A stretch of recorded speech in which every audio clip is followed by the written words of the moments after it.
La lectura que encontramos en el verso 16 empieza diciendo así: El Aishach Amar, Arba Arbe Itzbonech.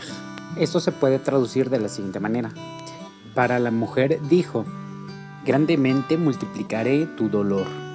En esa primera línea de la escritura encontramos la expresión Itzbonech.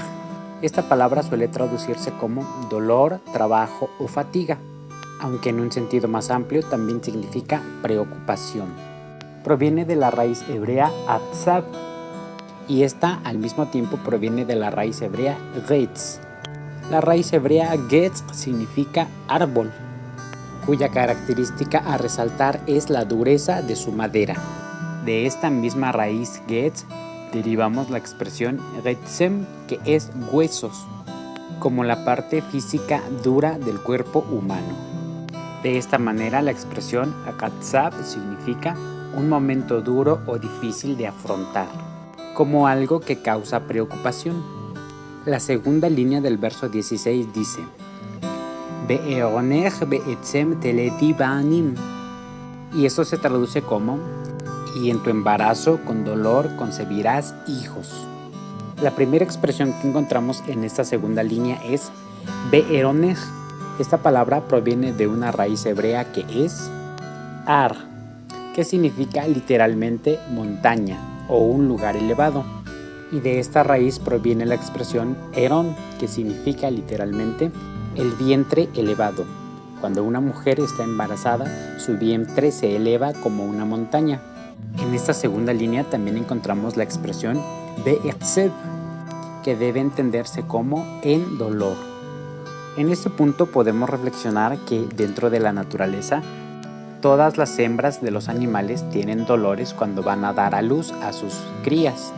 Y podemos pensar que este dolor al momento de dar a luz es parte del proceso natural del nacimiento.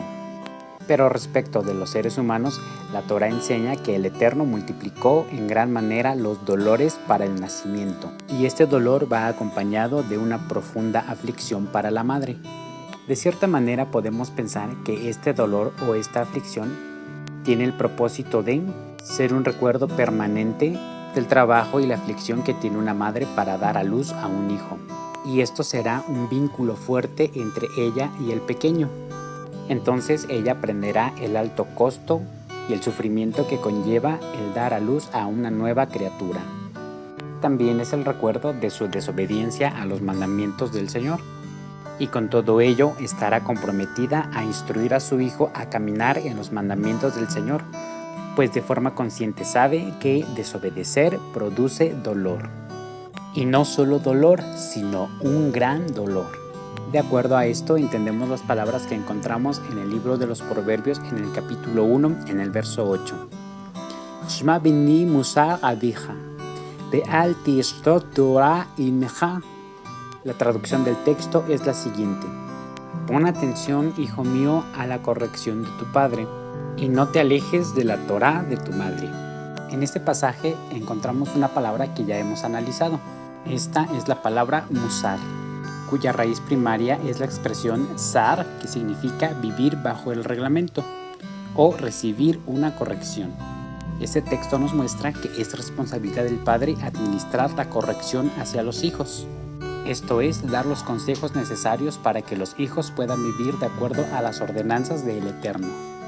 Y en este texto la recomendación es: pon atención, hijo mío, a la corrección de tu padre. Pero de acuerdo a la lectura que encontramos en Proverbios, corresponde a la mamá enseñar los principios fundamentales de la Torá hacia los hijos. El texto dice: Be'al titosh Torat imcha.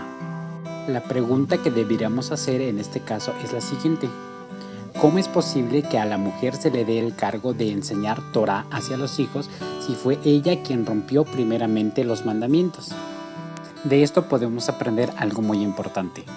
Cuando una persona ha roto los mandamientos del Eterno y ha caído en las situaciones más bajas de la vida, y aún la persona misma considera haber cometido todo tipo de pecados que ofenden al Eterno, y aún piensa que ha cometido los errores más graves que pudiera imaginarse el hombre, esta misma persona, cuando ha pasado por el proceso de musar, o corrección. La persona misma puede elevarse desde los niveles más bajos a los niveles más altos en el haber espiritual. Después de que ha reconocido su falta, la ha confesado delante del Eterno y ha restituido aquello en lo que dañó, la persona puede elevarse al grado de convertirse en un tzadik o en un justo, que ahora puede enseñar a los demás a cómo vivir y guardar las ordenanzas del Eterno. Este proceso de elevación espiritual solamente se consigue cuando ha pasado a la persona por el proceso de musar y de corrección. Pero debemos señalar que este proceso de corrección viene solamente por la voluntad del Eterno mismo. Regresando a Génesis 3:16 encontramos la última línea del verso que dice: Be'el ishech te'eshukatech, be'u yimshol bach. Esto se traduce como: y hacia tu marido tu deseo. La palabra deseo en el texto hebreo está representada por la expresión teshukah. Esa expresión proviene de una raíz hebrea que es shak, que significa literalmente tener sed o tener un anhelo de tomar agua. Entonces el texto se puede entender de la siguiente manera. El Señor dijo a la mujer: ahora tu deseo intenso será hacia tu marido. Recordemos que en instancias anteriores la mujer tenía un deseo, pero no era hacia su marido, sino que su deseo estaba inclinado a querer tener conocimiento para pronosticar el futuro. Esta declaración la encontramos en el verso 6 del capítulo 3 de Génesis. Benechmad haaretz leaskil.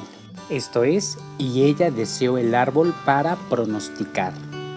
En esta faceta de corrección, el Eterno está señalando que ahora el deseo de la mujer será hacia su marido, es decir, del marido depende todo aquello que la mujer debiera conocer y aprender. Y aún el texto añade: Be'u yimshol bach. En esta expresión encontramos la palabra yimshol. Esta proviene de la raíz hebrea mashal, que significa sabiduría. En este caso el Eterno señala: y Él extenderá su sabiduría sobre ti. De esta manera podemos entender que la voz del esposo representa la sabiduría para la mujer.